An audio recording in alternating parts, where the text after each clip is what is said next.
Invité aujourd'hui à Radio Val-d'Or, Antoine Teillier, qui vient de publier un livre intitulé Arôme politique. Antoine, bonjour à vous et bienvenue. Bonjour, sympa de m'inviter. Donc, Arôme politique, votre deuxième publication. Vous aviez déjà publié un livre il y a quelque temps. Ouais. Un livre plutôt poésie, on va dire. Poétique, ouais. Un livre poétique, ouais. On peut dire ça comme ça, ouais.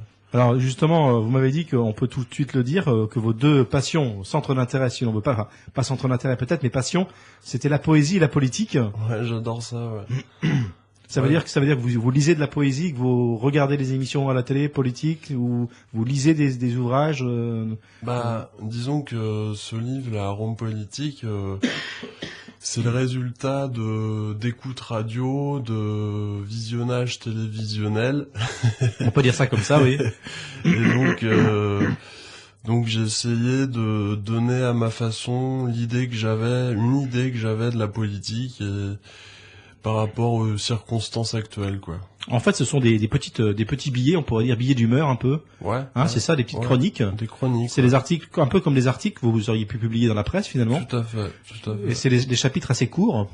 En fait, l'idée du livre, c'était qu'à n'importe quel moment, la personne puisse ouvrir le livre et choisir une page sans qu'elle se préoccupe de la trame. Oui, c'est ça. Il y a un fil conducteur qui est vos observations, votre regard sur le monde, sur la société, sur la politique. Ouais. Ça, c'est le fil conducteur. Mais d'un chapitre à l'autre, on peut passer d'un chapitre à l'autre, ça se lit indépendamment.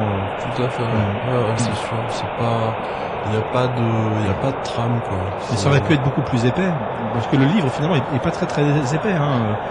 Je sais pas, il fait, j'ai pas regardé exactement, mais 70 pages, quoi, à peine, 65, 67. Disons que j'ai pas voulu faire un pavé, j'ai voulu rester accessible, ça veut dire que n'importe qui puisse ouvrir le livre et puisse comprendre ce que j'avais écrit sans aller plus loin en profondeur, parce que je pense qu'aujourd'hui, il y a plus besoin de légèreté. Les gens ont besoin de légèreté, quoi, donc j'ai choisi de faire quelque chose d'assez soft, en fait, quoi. Oui, c'est-à-dire que oui, c'est pas un livre théorique, philosophique théorique sur la politique avec des concepts un petit peu ardus. Non, pas du tout. C'est par rapport à des observations de la vie quotidienne plutôt. Ouais, moi j'ai essayé de me mettre à la place des gens, quoi. Par rapport à des gens que je côtoie, des gens de la famille, des amis, des personnes que je rencontre. Et donc à partir de là, j'ai essayé de faire un livre. J'ai essayé de faire ce qui me semblait le plus approprié, quoi. Alors, je pense qu'on peut le dire, Antoine, sans problème.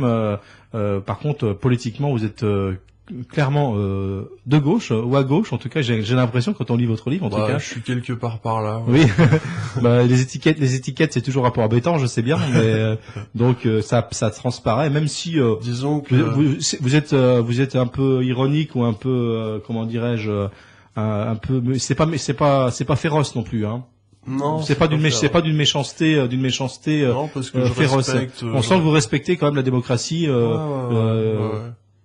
Je respecte la démocratie. Il y a des gens brillants un peu partout, hein, à gauche, à droite. Mais vraiment, ce qui m'intéresse, c'est d'aller dans le bon sens commun, quoi, dans l'intérêt général.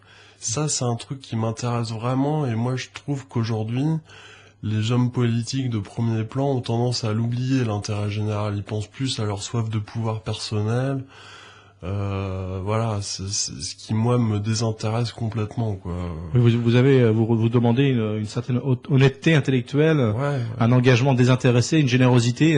Moi, ça me paraît indispensable, quoi. Indispensable au monde politique, ça, parce que tant qu'on n'ira pas vers ça, on sera dans la merde. Ça, c'est clair. Ouais. Et vous écrivez une lettre à Nicolas Sarkozy. Qu'est-ce que vous avez envie de lui dire à Nicolas Sarkozy, alors le président actuel? Au moment où nous enregistrons, c'est bien toujours le président. Je confirme. Il m'inspire pas. Disons que je le respecte parce que je pense qu'il bosse beaucoup, il travaille beaucoup. Mais par contre, au niveau de ses idées, faudrait qu'il consulte un sage, quoi. Ça serait pas mal, quoi.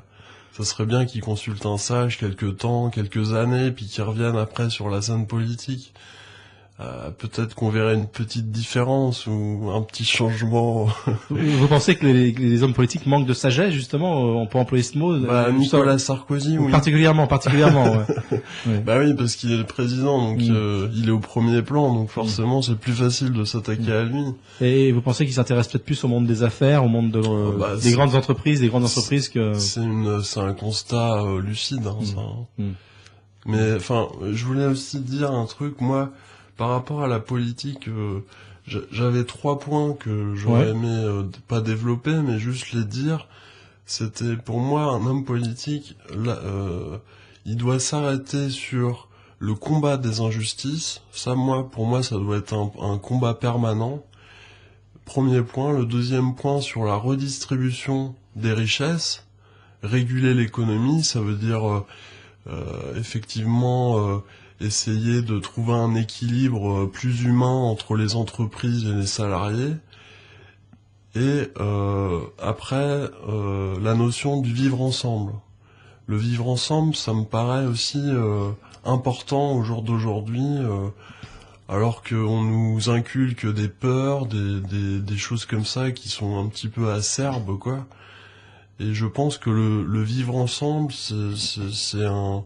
Après, c'est plus philosophique, mais c'est une notion sur laquelle on doit s'arrêter, quoi, pour prendre en considération tout ce qui nous entoure. Alors, liberté, égalité, fraternité, n'est-ce pas? On dit fraternité, c'est ça, dans la devise de la République. Ouais, c'est vrai. Ouais. Mais bon, c'est quoi? C'est un idéal, un peu un idéal de fraternité ou de savoir vivre ensemble, de respect des uns des autres, de tolérance que vous avez? De respect surtout. Surtout de respect, parce que après on peut ne pas comprendre une personne, on peut être différent, mais toujours respecter, quoi, parce qu'au fond on fait que passer, quoi. On n'est pas on fait que passer, donc on n'est pas si important que ça, donc on peut au moins respecter l'autre, quoi. Et vous pensez que les hommes politiques nous manquent de respect, manquent de respect aux citoyens parfois? Ah bah, ils nous prennent pour des cons, certains. Ouais, ça, j'en suis persuadé. De toute façon, il n'y a pas besoin de faire tout un livre ou de faire une grande thèse là-dessus. C'est un constat, c'est la réalité, hein, qui est comme ça, hein. Tout le monde peut s'en apercevoir. Les gens, je pense, en ce moment, on connaît une crise. Les gens, je pense, ne sont pas très bien dans leur peau. Il y a des suicides, il y a des choses qui vont mal. Donc, je pense que c'est intéressant de se pencher sur les motifs d'indignation, ce qui va pas, pour essayer de construire quelque chose. Ça, je pense que c'est essentiel, ça. Je pense que... Alors, votre livre, c'est souvent fonctionne par coup de gueule, un petit peu par, comme on dit, des coups de gueule, mais en même temps, il y a de l'espoir, hein. C'est-à-dire que vous y croyez encore, vous pensez qu'on peut faire quelque chose, hein. Politiquement, il est possible d'améliorer les choses, sur les 3 thèmes que vous avez donnés, il est possible de faire quelque chose, quoi. Hein, c'est ça. Vous êtes malgré tout, vous gardez espoir, quoi. Vous n'êtes pas défaitiste. Je suis idéaliste, quoi. Vous êtes un peu idéaliste, ouais. Ouais, je suis idéaliste. C'est ça, je le serai toute ma vie, hein, de toute façon. Mais après, je pense qu'il faut... Enfin, il y a pas mal de travail à faire, hein. Enfin, au niveau politique, il y a tout à reconstruire pour moi. Et vous pensez que vous ne pensez pas que vous pourriez adhérer à un parti politique ou faire mener une action comme ça de militant? C'est peut-être le cas déjà, j'en sais rien, hein. Non, quand je serai peut-être plus vieux. Quel âge vous avez, Antoine, alors? 78. 78, d'accord. Non, j'ai 26. 26 ans, d'accord. Ouais. Bon. Alors oui, ça pourrait se faire un jour un engagement. Alors, est-ce qu'il y a parmi les candidats actuels, est-ce qu'il y en a un ou une qui vous convient davantage? Je peux vous poser la question très directement, hein. Ouais, tout à fait. Moi, j'aime bien Eva Joly. Eva Joly, je la trouve assez... je trouve qu'elle a une profondeur, elle a une certaine idéologie. C'est une chose qui se fait rare aujourd'hui, quoi.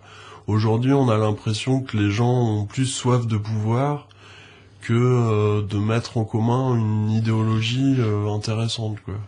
D'accord. Bon, alors il faut lire ces chroniques, hein. Ouais. Donc évidemment, parce que à la radio c'est bien, mais le mieux c'est de lire. Vous avez un site internet, vous m'avez dit, Antoine. Ouais.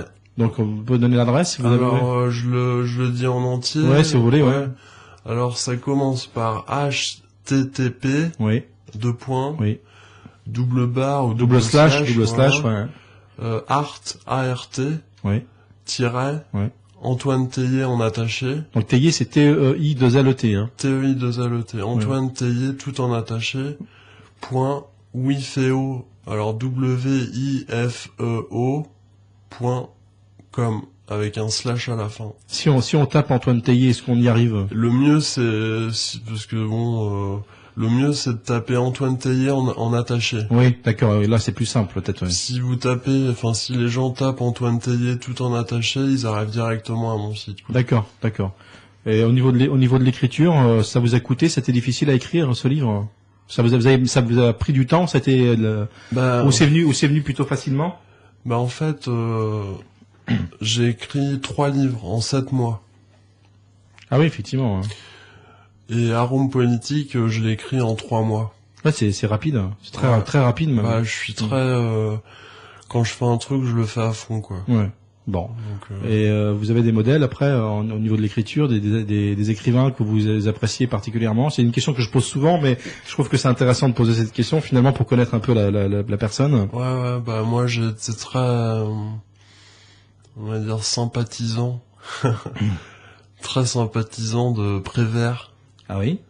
Ouais, c'est évidemment, le grand Jacques Prévert, évidemment. Prévert et j'aime beaucoup Victor Hugo aussi. Ah ouais. Bon, c'est très différent, Jacques Prévert et Victor Hugo, c'est pas du tout le même style. Mais j'aime bien les deux. Après, bon, bah, il y a du Nietzsche et tout ça, mais Vous citez dans vos modèles, enfin, je sais pas si c'est le mot modèle, mais enfin, en tout cas, dans ceux qui vous inspirent, vous citez Che Guevara, j'ai vu François Mitterrand et l'autre, il y en a un troisième, je pense, c'est-à-dire, je sais plus qui c'est, à un moment donné, j'ai lu parce que je l'ai lu, le livre, hein.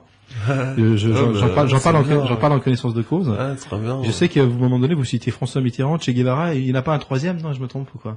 Non, c'est peut-être les deux seuls, j'en sais rien. Alors, François Mitterrand, je le cite, mais disons que... Oui, c'est un peu mitigé, quoi. Ouais, c'est un peu mitigé quand disons même. que c'est la politique du moins pire, quoi. Ouais, c'est ça, ouais. Mais sinon, bah, Che Guevara, ouais, c'est vraiment un mec... c'est un mec que, bon, j'ai lu quelques livres qui racontaient son histoire et je suis assez émerveillé. J'aurais bien aimé discuter avec lui, quoi. D'accord. Bon, écoutez, merci à vous, Antoine, pour cette. Je peux dire que vous êtes originaire d'une famille qui est originaire d'Hervaux. Ah ouais, un père famille... plombier et une mère assistante sociale. Voilà, donc bien connu sur Hervaux, la famille Théier, qu'on connaît bien, bien sûr. On peut saluer votre père, qu'on connaît bien aussi. J'ai déjà interviewé d'ailleurs votre père. Il doit être bénévole au musée ou quelque chose comme ça. Ouais, il est bénévole au musée. Dans ce cadre-là, j'ai dû l'interviewer une fois ou deux, une fois peut-être, je pense. Ouais. Il fait un travail remarquable. Donc, au niveau professionnel, au niveau social, est-ce que vous avez des projets? Est-ce que vous avez... Alors, moi, j'essaye de me consacrer à des choses uniquement artistiques. Ah oui. Ouais, bah, je touche un peu à tout, mais j'aimerais faire des choses essentiellement artistiques, quoi. Peinture, sculpture aussi. J'ai fait un peu de peinture, un peu de sculpture. Un peu de photographie, non? Photo aussi, ouais. D'accord. Et j'ai un projet là, bon je sais pas s'il verra le jour là, parce que pendant 2 mois là je vais bosser sur un livre qui sortira au mois de juillet avec la maison d'édition. Et après j'ai un projet que j'aimerais faire sur... j'aimerais donner la parole, faire un livre qui donne la parole aux SDF, aux gens de la rue, quoi. Ah ouais. J'aimerais faire un livre là-dessus, avec des témoignages, des choses comme ça. Ouais, c'est intéressant, ouais, certainement. Je sais pas si ça a déjà été fait, peut-être que oui, mais j'en suis pas sûr. C'est pas sûr. Mais c'est un projet que j'aimerais faire. Alors bon, effectivement, il faut de l'argent et tout ça, mais peut-être avoir des subventions, je sais pas encore, je vais me pencher là-dessus. D'accord. Bon.